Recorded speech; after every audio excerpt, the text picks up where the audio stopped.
আসসালামু আলাইকুম। আমার আজকের topic trans Siberian railway. Trans Siberian railway হচ্ছে রাশিয়ার একটি বিরাট বড় রেল লাইন। এই রেল লাইনটি রাশিয়ার ভ্লাদিভস্টক থেকে মস্কো পর্যন্ত যুক্ত করেছে। এই টোটাল রেল লাইনটার দৈর্ঘ্য হচ্ছে ৯,২৮৯ কিলোমিটার। এটি পৃথিবীর তৃতীয় বৃহত্তম রেল লাইন। সবথেকে বড় রেল লাইন হচ্ছে সোভিয়েত আমলে ছিল, সেটা হচ্ছে কিয়েভ থেকে ভ্লাদিভস্টক পর্যন্ত ১১,০৮৫ কিলোমিটার। আর মস্কো থেকে পিয়ংইয়ং পর্যন্ত এটি হচ্ছে ১০,২৬৭ কিলোমিটার। এটি দ্বিতীয়।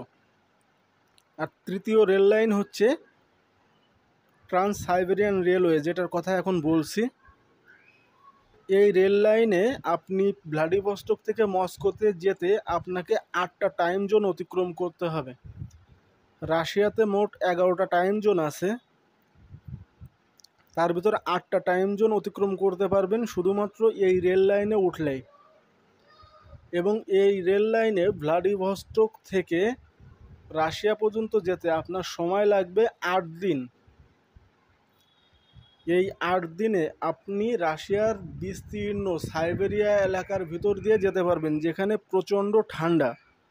আর যে বড় দুইটা রেল লাইনের কথা বললাম, কিয়েভ টু ভ্লাদিভস্টক এবং মস্কো টু পিয়ংইয়ং, এই রেল লাইন দুটো বেশিরভাগ ক্ষেত্রেই ট্রান্স সাইবেরিয়ান রেলওয়ে রাউটটা ব্যবহার করে। এই রেল লাইনটার হিস্টোরিক্যাল নাম হচ্ছে গ্রেট সাইবেরিয়ান রাউট, সংক্ষেপ নাম হচ্ছে ট্রান্সিব।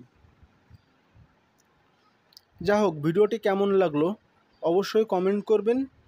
নিয়মিত এমন ভিডিও দেখতে এই পেজটি ফলো করুন। ধন্যবাদ সবাইকে।